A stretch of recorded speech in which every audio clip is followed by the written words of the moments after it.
1절에서부터 4절은 어린아이라 라는 표현이 들어가고요. 5절에서부터 한 10절까지는 계속해서 한 단어가 반복이 되어지는데 작은 자라 라는 표현이 반복이 되어져요. 이 비슷한 단어를 통해서 하나님의 관심, 하나님의 진리, 하나님 나라의 가치를 우리에게 가르쳐 주시는 것이 아닌가 라는 생각이 듭니다. 오늘 본문을 살펴보기 전에 여러분 한번 생각해 보시기 바라요. 플라톤이 그의 이 스승을 기억하면서 책을 씁니다. 플라톤이 쓴 책 중에서 유일하다라고 제가 알고 있는데 이 소크라테스의 변론이에요. 소크라테스가 법정에 가서 자신을 변론하면서 이 이야기하는 내용을 이 플라톤 제자가 글을 쓰게 되어지는데 그 안에 우리가 잘 알고 있는 표현이 나오게 됩니다. 뭐예요? 너 자신을 알라. 이 표현이 어떻게 나왔는가 좀 더 살펴보면 이렇습니다. 내 자신을 안다라고 했을 때에 진정한 지식, 온전한 지혜가 쌓여지는 시작점이 된다라는 거예요. 그게 뭘까? 내 자신을 안다라는 게 뭘까 생각해 보면 그 책을 통해서 살펴보면 결국은 우리의 무지함을 깊게 깨달아야지만 실제로 아름다운 지식, 실제로 지혜로운 것들이 쌓여나가는 시작점이 된다라고 표현을 합니다. 우리나라 속담에도 비슷한 표현이 있죠. 익은 곡식이 고개를 숙인다. 뭐 이런 표현들이 있잖아요. 알면 알수록, 배워가면 배워갈수록 결론을 내려지는 형태는 무엇입니까? 정말 쉽게 결론을 내리기 어려운 거예요. 신학이라는 공부를 짧게 4년, 3년, 7년의 시간을 했지만 내가 신학을 잘 안다. 내가 이 신학에 대해서 모든 것을 안다. 말할 수가 없는 거예요. 그만큼 깊이, 그만큼 하나님을 알아간다고 했을 때 또 한편 느껴지는 게 뭡니까? 정말 무지하다. 정말 미련하다. 정말 게으르다. 라는 형태의 내 자신의 모습을 절실히 깨닫게 되어집니다. 여러분, 이 시간의 흐름 속에 이 인생을 오랜 시간 살아오신 분들, 인생을 논하여서 여러분 뭐라고 말씀하시겠어요? 인생은 이렇다. 한 문장으로 정리할 수 있겠어요, 여러분? 모르겠어요. 저희 어머니와 가끔 대화를 하면 저희 어머니 늘상 정말 모르겠대요. 정말 열심히 살아오셨거든요. 누구보다 제가 어머니 살아오신 모습을 알아요. 정말 한눈 팔지 않고 새 아들 키우면서 홀로 된 몸으로 이 삶을 살아오시는 거 성실히 책임감 있게, 그 누구보다 책임감 있게 지금까지 살아오셨지만 가끔 통화하면 정말 모르겠다고, 지금까지 해온 일이 뭔지 모르겠다라고 하시며 이 씁쓸한 이 미소와 씁쓸한 눈물을 흘리게 되셔요. 저는 그 마음을 보면 이와 같은 마음이 들어요. 정말 알 수가 없다. 우리의 삶의 흔적이 알 수가 없다. 오늘 본문에 보면 정말 예수님의 제자들의 형태가 그 모습을 우리에게 환하게 보여주고 있지 않습니까? 16장, 17장, 18장, 19장, 20장에 걸쳐서 예수님이 제자들을 모아놓고 제자들과 함께 이 제자들을 양육해 나가는 장면이 나와요. 16장 전까지는 어떠한 흔적이냐면 대그룹, 많은 사람들에게 일방적으로 예수님이 가르치시는 거예요. 가르쳤는데 못 알아들어. 이 많은 그룹들이 예수님을 온전히 이해하지 못하면 예수님이 떠나 다른 고을에 가서, 다른 마을에 가서 또 다른 형태의 가르침을 하시는 거예요. 그냥 일방적으로 선포하고 가르쳤다면 16장에서부터는 좀 다른 패턴이 나와요. 소그룹, 예수님의 제자를 모아놓고 가르치시며 질문을 하시고, 제자들은 어떻게 합니까? 그 이야기를 들으며 또 질문을 하며 대화를 오고 가고 하며 예수님의 제자를 양육해 나가는 형태를 보게 되어집니다. 그 어느 때보다 친밀해요. 그 어느 때보다 함께하는 시간을 통해서 예수님의 제자들을 양육해 나가는 형태를 보게 되어져요. 그러면 조금이나마 과외를 받으면 효과가 있어야 되잖아요. 그렇잖아요. 비싼 돈 주고 몇 시간 앉혀놓고 1:1 과외를 시키면 나름대로는 이 성적이 오르고 아는 것이 쌓여져 가야 하잖아요. 그런데 오늘 본문에 나타나 있는 제자들의 모습은 그야말로 알 수 없는 엉뚱한 질문을 해나가는 형태의 치닫고 있는 제자들의 모습을 보여주고 있습니다. 1절에 보면 그때에 라는 단어가 나오거든요. 이 그때에 라는 단어는 일반적으로 마태복음에서 그때라고 번역되어지는 이 헬라어, 그리스어를 보면 토테라는 단어를 썼어요. 토테, 짧은 단어, 토테. 이 짧은 단어를 통해서 그 앞에 있는 사건, 앞에 있는 일을 받아서 그때에 이렇다 연결시켜서 이야기를 하거든요. 근데 오늘 본문 18장 1절은 그때라는 단어를, 토테라는 단어를 안 썼어요. 어떠한 표현을 썼냐면 엔 에케인의 테호라라는 긴 문장을 썼단 말이에요. 4개의 단어를 썼단 말이에요. 뭔가 다르죠? 한글로는 똑같이 그때라고 번역되어져 있지만 그리스 헬라어로는 다른 표현을 쓰고 있단 말이에요. 이게 무슨 의미냐면 바로 앞전의 사건을 연결했었을 때는 토테라는 단어를 쓰지만 그것이 아닌 엔 에케인의 테호라라는 이 표현을 썼을 때에는 바로 앞전의 사건, 앞전의 내용을 받아 쓰는 게 아니라 그 앞부분에 있는 내용을 통째로 받았을 때에 표현되어지는, 직역하면 이렇습니다. 그 시간 안에 이와 같은 질문을 하고 있다는 거예요.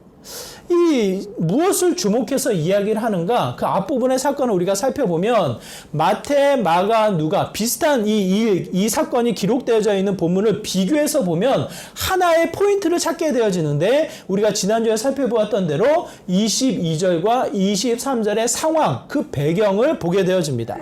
22절, 23절의 배경이 뭐예요? 예수님께서 이제 앞으로 본인이 당할, 본인이 직면한 일들을 말씀하실 그때에, 그게 뭡니까? 내가 잡힐 것이고 내가 수많은 환난과 고난을 당할 것이며 그것으로 끝나는 것이 아니라 죽을 것이다.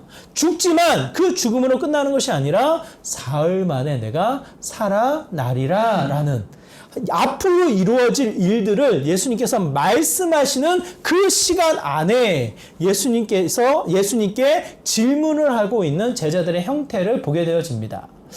만약 그 예수님의 특별한 메시지를 듣고 앞으로 이루어질 예수님의 뭔가 이 비밀스러운 예수님의 이야기를 좀 더 깊게 들었다면 오늘 본문과도 같은 질문을 하지 않지 않았을까? 좀 더 깊이 있는, 좀 더 예수님의 마음을 헤아리는, 예수님과 발을 맞추어서 같은 생각의 거리를 좀 이야기하지 않을까라는 기대감이에요. 그런데 제자들은 전혀 그렇지 않아요.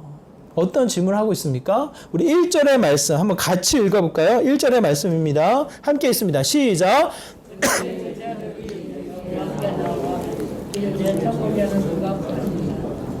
그때의 제자들, 앞에 말했던 표현, 예수님이 그렇게 말씀하신 그 시간 속에 제자들이 뭐라고 여쭈어서 이야기합니까? 이르되 천국에서는 누가 크니이까? 누가 크니이까? 제자들의 형태가 이래요. 이 속마음을 보면 예수님 저를 좀 큰 자리에, 저를 좀 높은 자리에 앉혀주세요. 그 마음이 아닐까요, 여러분? 이 순간, 이 본문에서만 그런 것이 아니고 마가복음에 가면 이 사건이 그대로 기록되어지면서 얼마나 심각하게 논쟁을 펴가며 이 일이 벌어졌는지를 이야기합니다. 길을 가다가 이동하는 와중에 가버나움이라는 마을을 들어가서 예수님이 계신 곳으로 가기 직전에 길가에서 제자들이 이미 논쟁을 한 거예요. 길가에서 서로 논쟁을 하는 거예요. 이게 무슨 마음일까 생각해 보면 맨날 예수님은 베드로, 야고보, 요한만 끼고 돌아. 맨날 뭔가 일이 있으면 베드로만 앞장서서 큰 얘기를 하니까 혹시 베드로만 하나님 예수님이 사랑하시나? 베드로를 가장 높은 자리에 앉으시려나? 뭐 제자들의 마음이 시기 질투에 서로 다른 마음에 논쟁을 하고 있지 않을까 싶어요. 야, 나도 좀 예수님 앞에 높임을 받아야 되지 않겠냐? 나도 좀 예수님 앞에 나아가자. 너 좀 잠잠히 있어. 라고 하며 서로에 대한 논쟁이 펼쳐지고 있는 상황이 아닐까. 이 모든 일을 알고는 예수님께서 제자들에게 이와 같이 여쭈어 말씀하십니다. 마가복음 9장 33절 40절의 말씀인데요. 우리 한번 같이 볼까요? 함께 읽겠습니다. 시작. 가버나움에 이르러 집에 계실새 제자들에게 물으시되 너희가 길에서 서로 토론한 것이 무엇이냐 하시되 그들이 잠잠하니 이는 길에서 서로 누가 크냐 하고 쟁론하였음이라. 뻔한 제자들의 형태를 보여주고 있죠. 누가 크냐? 누가 높은 자리에 있냐? 누가 정말 예수님 앞에 이 인정을 받고 있냐라는 이 마음의 시기, 마음의 질투, 여러 가지 다툼이 논쟁이 되어서 길가에 한참 벌이고 있다가 예수님이 물어보시는 거예요. 무슨 이야기를 했냐? 무슨 논쟁을 폈냐? 말을 못하고 쭈삣쭈삣 대다가 누가 큰지를 이야기했노라고. 누가 큽니까? 이 모든 일들이 예수님이 예루살렘으로 올라가서 마지막 십자가를 질 그 마지막 결에, 마지막 순간에 이런 상황이 펼쳐지는 거예요. 처음에 예수님의 제자들이 이런 것이 아니라 예수님이 뭔가 다른 이야기를 하시니까, 예수님이 어디 가신다고 하니까 뭔가 일이 벌어질 것 같으니까 두려운 마음에 제자들이 모여서 한다라는 이야기가 무엇입니까? 누가 클 거냐? 누가 마지막까지 이 높은 자리에 오를 것이냐라는 이야기를 하고 있단 말이에요. 이 이야기가 끝나지 않고 예루살렘에 올라가기 직전에 이 마태복음 20장 20절에 보니까 세베대의 아들 어머니 야고보와 요한의 어머니가 찾아와서 예수님께 요청을 합니다. 뭐라고 요청을 해요? 좌편에는 우편에는 누구를 앉히실 겁니까? 이왕이면 예수님이 그토록 사랑하고 예수님이 그토록 데리고 다녔던 야고보와 요한을 좀 앉혀 주옵소서. 이 어머니의 마음으로, 아들을 사랑하는 마음으로 예수님에게 찾아가서 요청을 하는 거예요. 좌편은 누구, 우편은 누구, 그 자리에 우리 아들들을 좀 앉혀달라고. 그 소식을 들은 나머지 예수님의 제자들의 마음이 어때요? 서로 시기 질투하며 심히 다투었다라고 표현이 되어집니다. 누가 크냐? 이 제자들의 형태를 보면 어때요? 여러분 마음이 참 잘 배웠구나, 참 잘 자랐구나, 정말 멋지구나, 그런 마음이 드세요? 그냥 이 입안에서 그냥 찌찌찌 이 제자들의 형태를 보고 안타까워하는 이 씁쓸한 마음이 우리 마음속에 찾아오지 않습니까? 그런데 여러분 한번 생각해 보세요. 이 제자들의 모습만 그런가요? 오늘 본문을 가리켜서 또 한 번 저와 여러분의 모습을 선명하게 드러내고 있지 않은가. 분명히 예수님은 믿고 예수님을 알고 예수님을 예배를 드리지만 나의 마음은 어떠한 마음으로 가득 채워져 있어요? 제자들은 다르지 않아요. 늘상 높은 자리, 늘상 화려한 세상의 필요를 늘 사모하며 늘 주님 앞에 다른 것들을 구해 나가는 형태를 보게 되어집니다. 우리가 예배드리기 전에 찬양을 했어요. 나 무엇과도 주님을 바꾸지 않겠노라고. 다른 은혜를 구하지 않겠노라고. 이번 한 주 여러분 어떤 은혜를 구하셨나요? 아마 2023년도를 생각하면서 수많은 은혜, 그 은혜가 어쩌면 다른 형태의 은혜를 구하고 있었지 않았나라는 생각이 들어요. 오늘 본문을 가리켜서 우리 조정민 목사님, MBC의 이 기자로 일을 하다가 나중에 목회를 해서 이제 안수를 받으신 분이신데 압구정동의 베이지 교회를 섬기시는 분이세요. 조정민 목사님. 그 목사님이 이 본문을 설교를 하시면서 이런 표현을 쓰시더라고요. 제가 그걸 들으면서 상당히 공감을 했습니다. 어떠한 표현을 쓰시냐면 결국 남자들은 어렸을 때 병정놀이를 한다는 거예요. 맞나요? 남자분들? 제가 어렸을 때에도 조그만 이 군인들 모형의 이 인형들이 있었어요. 움직이지도 않아요. 그냥 플라스틱으로 된 인형. 하나씩 모자 달고 팔 달고 해가지고 본드로 붙여가지고 만들어 놓는 거예요. 그래서 이것저것 모형을 만들어가지고 전쟁터를 꾸미는 이런 장난감이에요. 결국은 병정놀이 하는 거예요. 대장을 앞세워서 가자 공격! 이 플라스틱 인형을 옮겨가며 서로 대적들과 싸워나가는 전쟁놀이를 하는 거예요. 더 나아가 좀 크면 뭐예요? 막대기를 들고 빗자루를 들고 마치 내가 군인이냐 돌진 앞으로 하면서 이 포복을 하면서 기어다니면서 싸움을 하는 거예요. 병정놀이를 하는 어린 아이처럼 우리 지금 형태의 모습이 어때요? 똑같이 결국은 병정놀이를 한다는 거예요. 대장이 되기 위해서 더 앞질러서 싸워서 이기기 위해서 지금도 이 장성한 어른들이 병정놀이를 하고 있지 않냐라는 질문을 하더라고요. 내심 나는 그렇지 않은데요? 그 말이 안 나와요. 더 인정받고 싶고 대장이 되고 싶고 더 높은 자리에 올라가고 싶고 내가 더 높은 자리에 올라가야지 말은 하지 않지만 내 마음에 숨어있는 마음의 근성은 뭐예요? 올라가고 싶은 거예요. 대장이 되고 싶은 거예요. 승진하고 싶고 더 성공하고 싶은 마음이 꿈틀꿈틀거리며 내 마음속에 자리를 잡고 있습니다. 여자분들은 뭐하고 노셨어요? 남자분들의 병정놀이를 하면 여자분들은 뭐하고 노셨어요? 조정민 목사님이 하신 말씀이 그래요. 제가 한 얘기가 아니라 결국은 소꿉장난 한다는 거예요. 소꿉장난. 제가 집에서는 형들이랑 병정놀이를 했다면 밖에서는 제가 뭐하고 놀았냐면 제가 어렸을 때에 많은 친구들이 여자 친구들이 많았어요. 그래서 제가 종이 인형 갖고 놀았어요. 종이 인형 갖고 노는 게 뭐예요? 결국은 옷 갈아입히면서 예쁜 옷 보여주고 머리 이 스티커 붙이면서 꾸며주는 그런 놀이를 하는 거예요. 종이지가 만들어가지고 옷장 만들어가지고 갖고 다니고, 그러다가 조금 지나면 뭐 모래로 소꿉장난 해가지고 부엌 만들고 저녁상 만들고 하면서 결국은 소꿉장난하는 일을 하는 거예요. 너무 잘 알죠. 제가 그렇게 놀았다니까요, 여자아이들이랑. 그러면서 하시는 말씀이 그래요. 장성에서 여자분들 이 성년이 돼서 뭐예요? 결국은 확장되어진 소꿉장난 하는 거 아니냐고. 물론 비하해서 얘기하는 걸로 느낄 수 있으나 한번 생각해 보시라. 본질적으로 한번 생각해 보시라고요. 결국 살림살이를 늘리고 더 좋은 살림살이를 꾸미고 더 큰 집을 늘리며 예쁜 옷 사는 형태의, 지금도 그런 형태의 모습으로 가고 있지 않냐고 라고 꼬집어서 이야기를 하시더라고요. 제가 그 이야기를 듣고 상당히 공감되어지는 것을 느끼게 됩니다. 나는 크다라고, 누가 크냐라는, 난 그런 관심 없는데요, 이렇게 이야기할지 모르지만 착각 속에 머물러 있는 거라고요. 이미 저와 여러분의 마음속의 근성에서는 세상이 주는 수많은 유혹 속에 어느 자리가 높은 자리인지, 어느 자리가 성공한 자리인지, 어느 자리가 그래도 내가 평안하게 내 삶을 지키며 누릴 수 있는 자리인지를 찾아 그 자리가 올라가기 위해서 지금도 수고하고 애쓰는 형태의 저와 여러분의 모습이 아닌가라는 생각이 들어요. 누가 크냐? 그 질문을 제자만 하는 것이 아니라 저와 여러분의 마음속 깊은 곳에 늘상 하나님 앞에 하는 형태가 그 모습이라고요.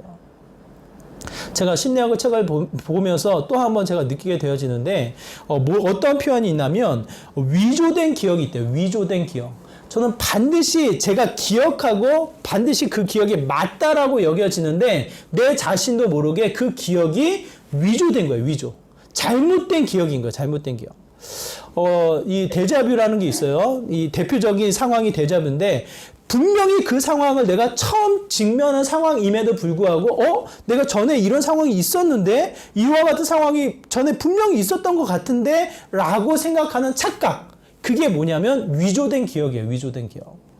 분명히 나는 그 상황이 처음임에도 불구하고 내 기억 속에서는 뭔가 익숙함 때문에 착각을 일으키는 거예요. 위조되는 거예요. 그 기억이. 그래서 이미 이것은 전에 한번 있었던 기억이야 라고 내 자신도 모르게 확신을 주는 형태로 치닫게 되어져요. 제가 나름대로는 굉장히 사실과 팩트를 중요시 여겨서 기억을 굉장히 구체적으로 시간과 장소와 어떤 이 상황을 논리적으로 이 기억을 해놓는 상태거든요. 그런데 가끔 간헐적으로 나타나는 현상이 내 기억과 전혀 다른 상황에 이 놓여져 있는 사람이 다른 기억을 하고 있는 형태를 만나게 되어져요. 이거 아닌데? 라고 서로 다른 기억을 가지고 비추어서 내가 가지고 있는 자료를 찾아보면 내가 잘못된 기억에 노출되어져 있는 경우가 종종 있어요. 그렇죠, 여러분. 여러분 안 그러신가요? 반드시 이런데 라는 내 기억이 나중에 보니까 잘못된 기억인 거예요. 잘못된 기억. 그게 내 자신도 모르게 편협된 정보에 의해서 위조되어진, 마치 그게 사실이냐 그것을 붙잡고 살아가는 형태의 기억에 멈춰 있다라는 거예요. 그러다 보니까 결국은 어떻습니까? 엉뚱한 질문을 하고 엉뚱한 행동을 하며 이 쓸데없는 잘못된 고집을 피우며 내 형태의 잘못된 형태를 나타나게 되어진다는 거예요. 오늘 본문에 나타나 있는 제자들의 모습이 선명하게 저와 여러분의 모습으로 비춰지지 않을까. 그 제자들 앞에 예수님이 선명하게 분명한 답을 주십니다. 그 답이 뭐예요? 3절과 2절과 3절의 모습이에요. 2절과 3절의 말씀 우리 한번 같이 읽어보도록 하겠습니다. 함께 있습니다. 시작. 예수께서 한 어린 아이를 불러 그들 가운데 세우시고 이르시되 진실로 너에게 이르노니 너희가 돌이켜 어린 아이들과 같이 되지 아니하면 결단코 천국에 들어가지 못하리라. 뭐라고 이야기하십니까? 여러분 기억하시기 바라요. 분명히 예수님은 이 믿음을 이야기할 때 어떠한 이 비유를 가지고 믿음을 얘기하셨어요? 지난주에 겨자씨만한 믿음을 얘기하셨단 말이에요.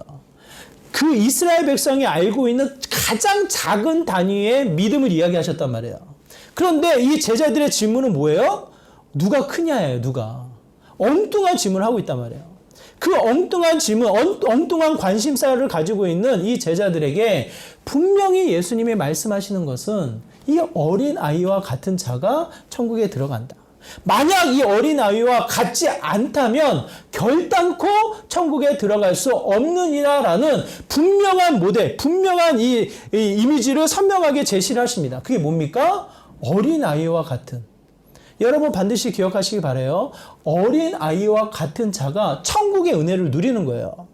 죽어서 가는 천국이 아니라 이 땅에서 하나님의 은혜, 예수 그리스도를 통해서 새로운 생명을 얻은 영원한 생명의 가치를 통해 누려진 천국의 이 기쁨과 평안을 누리는 삶이 되어진다는 거예요.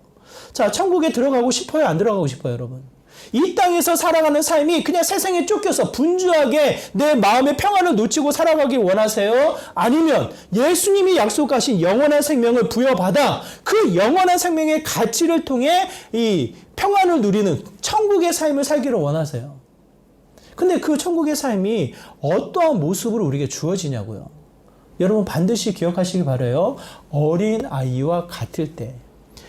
어린아이와 같다라는 이 표현은 파이디온이라는 단어를 씁니다. 파이디온. 이 파이디온을 가리켜서 이 아이의 이 형태, 아이의 이 태도를 보면 7살 아이의 형태예요. 7세 미만의 아이들을 가리켰을 때의 파이디온이에요. 파이디온. 한번 생각해 보세요. 7살 아이가 무엇을 할 수 있나요? 어떠한 모습을 우리가 생각할 수 있나요? 철저하게 부모를 떠나 살 수 없는 존재예요. 돌봄을 보지 않고서는 그 아이는 어떻게 됩니까? 어떻게 돼요? 금방이라도 울음을 터뜨릴 수밖에 없는 아이예요. 제가 기억하기로는 7살로 기억하고 있어요. 학교 가기 직전에 이 큰아이, 한비인데, 이 서울 성남에 살았을 때 유치원에 다녀왔는데 집에 아무도 없어. 선생님이 모르고 그 아이를 내려주고 그냥 가버리셨어. 그 아이가 어땠을까요? 평안하게 집에 들어가서 장난감 꺼내놓고 놀면서 간식 꺼내먹고 즐겁게 보냈을까요? 7살 된 그 아이는 엄마가 없다라는 것, 집에 아무도 없다라는 것을 인지하고 그 자리에서 울음을 터뜨리고 말아요. 깜짝 놀라서 엄마가 달려오는 그 직전까지 이 아이가 불안해하며 울었다라는 형태를 제가 소식을 듣게 되어져요. 6살, 7살 아이들은 부모를 떠나 살 수가 없는 거예요. 돌봄을 받지 않고서는 살 수가 없는 거예요. 무엇을 의미합니까? 어린 아이와 같을 때에 그 천국에 들어갈 것이다. 분명히 하나님의 손을 붙잡지 않고서는, 하나님의 돌보심을 받지 않고서는 천국에 들어갈 수 없느니라. 내가 무엇을 해서, 내가 뭔가를 알아서, 내가 뭔가를 갖춰서 천국에 들어간다. 그것이 아니라 철저하게 하나님과의 관계 속에 예수 그리스도가 회복시켜서 다시 한번 우리에게 그 삶의 이 새로운 생명력을 더하셔서 돌보심으로 말미암아 천국의 삶이 우리에게 허락되어진다라는 이야기를 합니다. 포유동물을 따져보면요. 이 포유동물이 자생력을 갖기 위해서는 시간이 생각보다는 짧아요. 사자, 호랑이, 표범은 젖을 떼는 동시에 사냥을 배운대요. 사냥. 특히 호랑이는 50일이 지나면 젖을 뗀대요. 50일이 지나면. 그러면서 이게 사냥을 배워나가는 형태의 이 살아야 하니까 이 짐승들이 이 사자, 호랑이, 표범들이 그와 같은 삶의 형태를 취하게 된대요. 조금 긴 기간을 가지고 있는 게 치타래요. 치타. 치타는 7달이 필요하대요. 7달. 7개월이 지나야지만 젖을 떼면서 사냥하는 법을 배운다라고 표현을 합니다. 우리 사람은 어때요? 인간은 어때요? 인간은 미성년자까지 부모님들의 보호 아래 머물러 있는 거예요. 만 18세. 실제로 이 아이들이 경제적인 활동하기 위해서라면 이 중학교 때부터는 할 수 있지만 만 13세에서 만 15세까지 이 중학교 시절부터는 할 수 있지만 부모의 동의 아래 할 수 있는 거예요. 만 13세 이하로는 일도 할 수가 없어요. 그만큼 부모님 보호 아래 생명을 유지하며 돌봄을 받아야 나가는 형태를 이야기합니다. 그러면서 하나님께서 말씀하시기를, 예수님께서 분명히 우리에게 선명하게 말씀하시기를 천국이 누구의 것이다? 어린 아이와 같은 자의 것이다. 분명히 하나님의 돌봄을 받지 않고서는 갈 수가 없는 거예요. 2023년도 여러분 어떤 계획을 가지고 어디를 향해서 달려가기를 원하십니까? 여러분 너무 혼자 책임지고 모든 무거운 짐을 혼자 지고 가려 하지 마세요. 100% 그 자리는 좌절이고 낙심이고 쓰러짐이에요. 감당할 수가 없어요. 하나님이 돌보시고 하나님의 임재가 내 안에 동행해 나가실 때 그 자리가 천국으로 바뀌게 되어집니다. 예수님이 십자가의 죽음을 통해 부활의 영광, 천국을 선명히 증명하셨던 것처럼 그 죽음의 자리가 부활의 영광으로 바뀌었던 것처럼 2023년도 오늘 우리에게 주어진 모든 상황들, 그 자리에 하나님이 함께 임재하실 때, 주님이 나를 돌보실 때 그 자리가 천국인 거예요, 천국. 제자들은 어디가 크냐고, 어디가 더 화려하냐고, 어디가 더 높은 자리냐고. 예수님은 떠난다고 하는데, 예수님은 죽으러 간다고 하는데 엉뚱한 생각을 하면서 이야기를 하는 거라고요. 가끔 사춘기 아이들이 부모님의 마음을 헤아리지 않고 엉뚱한 이야기를 하잖아요. 마치 내가 다 할 수 있느냐, 마치 내가 다 알고 있느냐. 여러분의 마음은 어때요? 마음은 어때요? 한번 해봐라. 그게 되나? 한번 해봐라. 그 마지막 끝이 뭔가? 결국은 돌아올 것을 알기 때문에 분명히 이야기를 합니다. 어린 아이와 같을 때 천국의 것이다. 하나님의 임재, 하나님과 동행하는, 하나님과 함께 나아가는 믿음의 삶이 된다는 것을 첫 번째 이야기를 하고요. 두 번째 우리가 생각할 수 있는 것은 무엇입니까? 어린 아이의 특징을 한번 생각해 보세요. 어린 아이의 특징. 어린 아이들은요, 생각보다는 뭐예요? 단순해요. 그렇잖아요. 눈앞에 보여진 그 한 가지에 붙잡게 되어져요. 사탕이면 사탕, 초콜릿이면 초콜릿, 혹은 본인이 좋아하는 장난감이면 장난감 하나. 그 하나만 붙잡으면 그 아이는 어때요? 행복해요. 감사해요. 그로 인해서 기뻐요. 그것조차도 엄마가 없거나 아버지가 없거나 이 집안에 부모님이 안 계시면 어때요? 불안에 떠는 게 아이들의 형태예요. 단순해요. 눈에 보이면, 엄마가 눈에 보이면 어때요? 마음은 안정감을 느껴요. 자신이 갖고 있는 것에 자기가 좋아하는 것이 내 손아귀에 있으면 그야말로 그 자리는 기쁜 자리가 되는 거예요. 단순해요. 반대로 어른들은 어떻습니까? 어른들은 단순하시죠. 어떠세요, 여러분은? 여러분은 아침 먹을 때 뭘 걱정해요? 아침 먹을 때 점심 뭐 먹을까? 점심 먹을 때 저녁 뭐 먹을까? 오늘 하루 열심히 일하면서 뭘 걱정해요? 내일 일을 걱정하고 노후를 걱정을 해요. 끊임없이 나에게 주어진 것에 만족하지 못하고 주어지지 않은 것으로 인해서 염려하고 근심하며 두려워하는 게 저와 여러분의 삶의 모습이라고요. 복잡해요. 다양해요. 왜? 이것저것 내가 다 쥐어야 하니까. 이것저것 필요가 눈에 보이면서 이것을 다 잡으려고 하니까 이 복잡 다양한 마음속에 두려움만이 쌓이게 되어져요. 근데 아이들은 여러분 가만히 관찰해 보세요. 단순하다고요. 이 어린 아이들, 특히 갓난아이면 갓난아이일수록 하나 잡히는 것으로 모든 것을 만족하고 끝내버리는 게 아이들의 모습이라고요. 높은 자리에서 아빠가 있으면 그냥 뛰어내리는 게 아이들이라고요.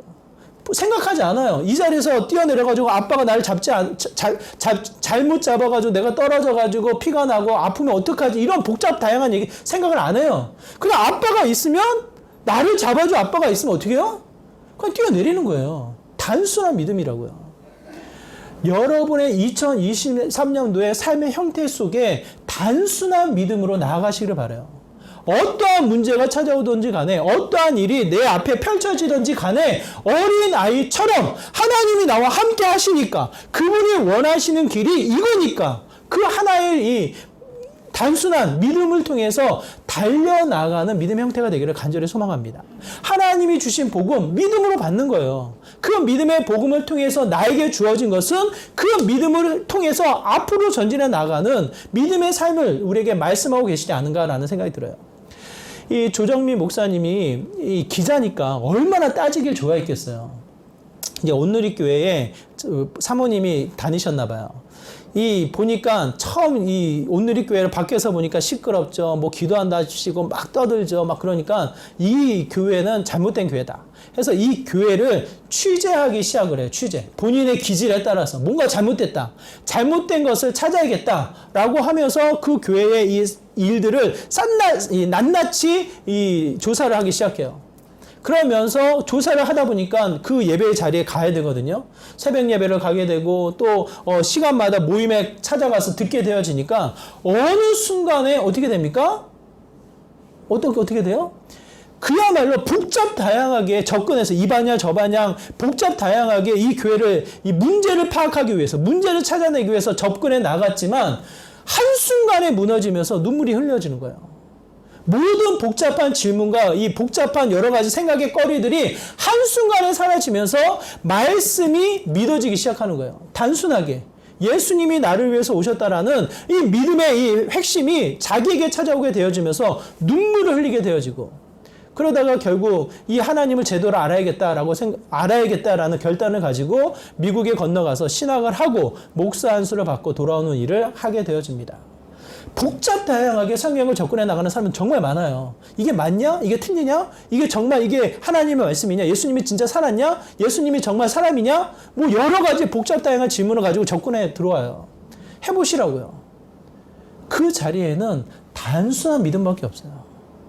예수님은 우리를 위해서 이 땅에 오셨다라는 거.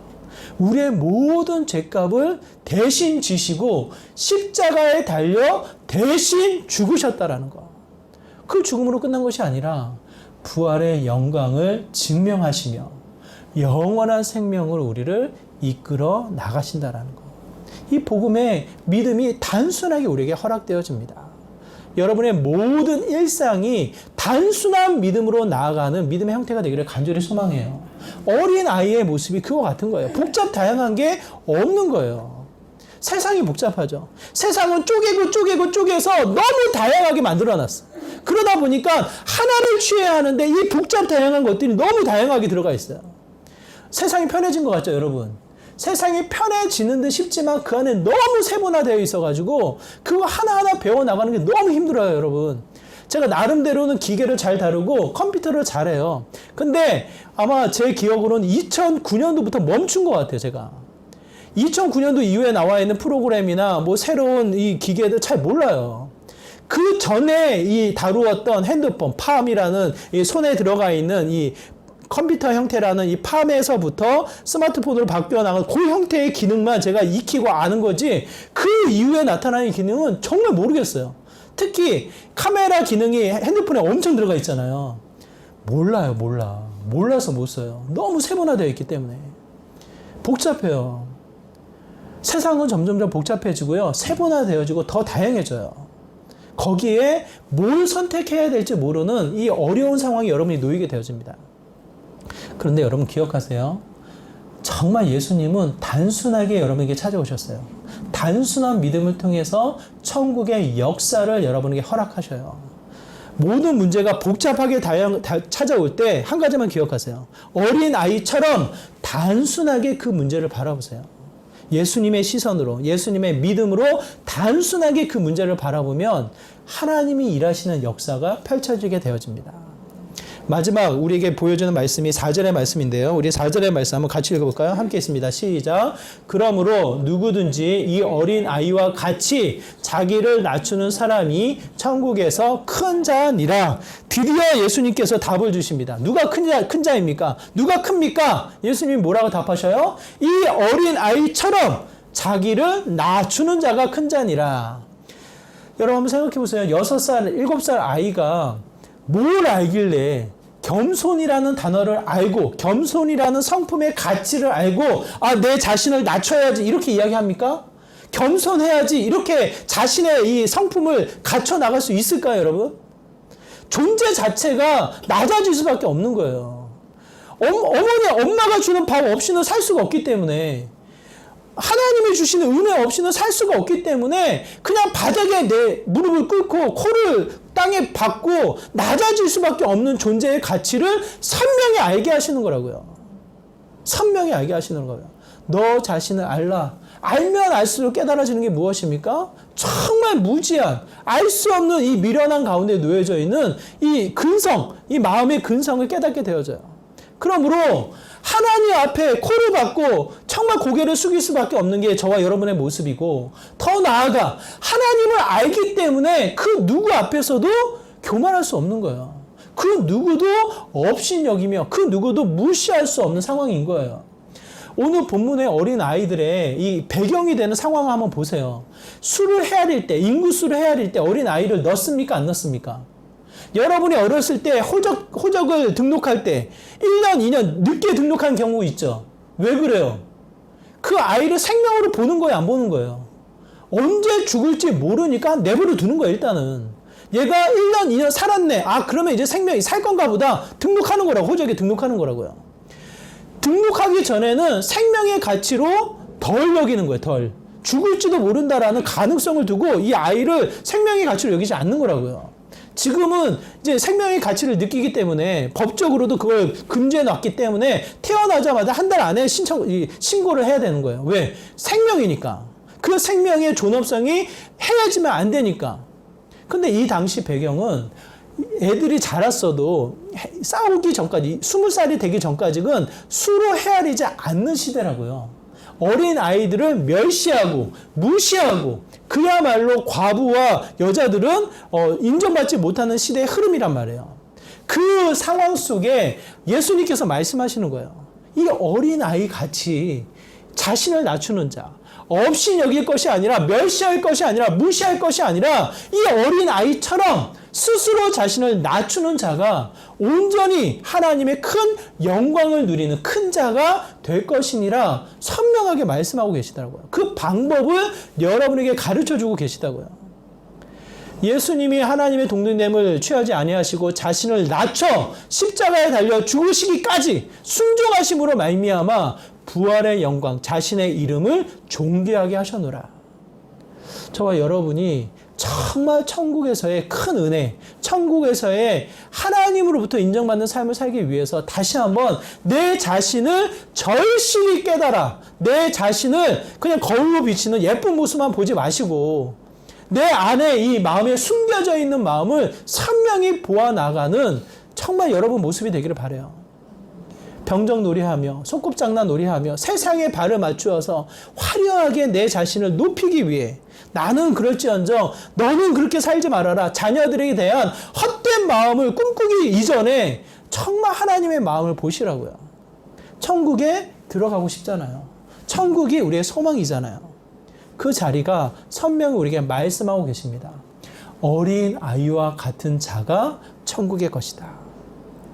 자기를 낮추는 자가 큰 자니라. 성경 우리에게 분명히 말씀하고 계십니다. 저와 여러분의 귀한 삶이 다시 한번 어린 아이와 같은 믿음을 2023년도에 세우시고 붙잡으시고 크고 작고가 문제가 아니라고 여러분. 크고 작고는 예수님이 전혀 관심을 갖고 있지 않아요. 내가 헌금 많이 했는데요. 나 헌금 적게 했는데요. 봉사 많이 했는데요. 봉사 적게 했는데요. 이게 크고 작고의 이 문제가 아니라고요. 그건 나중에 하나님이 세우신 그 은혜에 따라서 하시는 거지. 그 시작점은 그게 아니라고요. 그 시작점은 정말 어린아이와도 같이 주님 없이는 내가 살 수가 없다고, 주님의 은혜 없이는 내가 살 수 없다라고 간절하게 자신의 존재를 깨닫고 단순하게 주님만을 고집하며, 아이가 좋아하는 사탕 빼앗으면 아이들이 순순히 주나요 여러분? 주나요? 우리 아이들이 진짜 먹는 거 욕심 안 부리거든요. 정말 착했거든요. 그래도 사탕 뺐으면 울어요. 왜? 단순하니까. 이게 내 거니까. 이게 나에게 기쁨을 주니까. 안 뺏기려고 꽉 잡고 있다고. 어린 아이들 이 조그만 손이 얼마나 꽉 이 손을 쥐고 있냐고 여러분. 그렇지 않아요? 아이들 한번 손을 잡아보세요. 얼마나 꽉 쥐고 있냐고요. 그 단순한 믿음으로 하나님 붙잡으시고 정말 주님을 따라 자신을 낮추는 겸손이란 단어로 4절을 그냥 평가하지 말아주시기 바라요. 내 신분 자체가 그래요. 내 존재 자체가 고개를 들 수가 없어요. 바닥에 코를 박고 하나님을 경외하며 정말 하나님의 시선으로 존중하며 사랑하며 오직 하나님을 인정해 나가는 믿음의 형태밖에 없다고요. 그 삶을 통해 정말 천국을 소유해 나가는, 천국으로부터 하나님의 은혜와 평안을 누려나가는 저와 여러분의 삶이 되기를 간절히 소망합니다.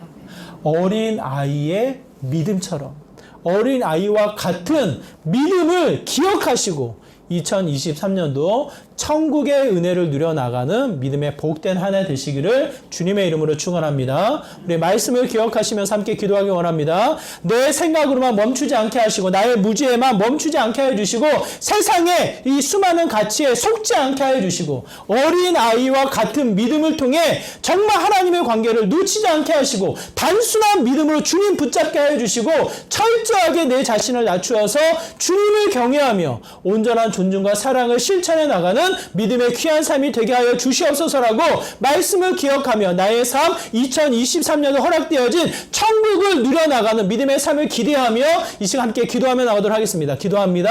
하나님 아버지, 시간 간절한 마음으로 기도합니다. 우리의 일상이 나의 생각, 나의 욕심, 나의 의지로만 멈추지 않기를 소망합니다. 세상이 주는 화려함을 쫓아서 나의 무지함에 엉뚱한 질문, 엉뚱한 행동으로 멈추지 않기를 소망합니다. 하나님, 오늘 주신 말씀과도처럼 어린아이와 같은 믿음이 우리의 일상에, 우리의 삶이 되기를 소망합니다. 천국을 소망하며 천국을 누려나가는 어린아이와도 같은 믿음이 저와 여러분의 귀한 삶이 되기를 간절히 소망합니다. 다시 한번 주님의 돌보신 가운데 머무르는 믿음의 삶이 되게 하여 주시고, 어떠한 상황이 놓여있던지 간에 단순한 생각을 통해, 단순한 믿음을 통해 주님 붙잡게 하여 주시고, 철저하게 주님을 따라 내 자신을 낮추어서 주님을 따라 나아가는 믿음의 귀한 삶이 되게 하여 주시옵소서.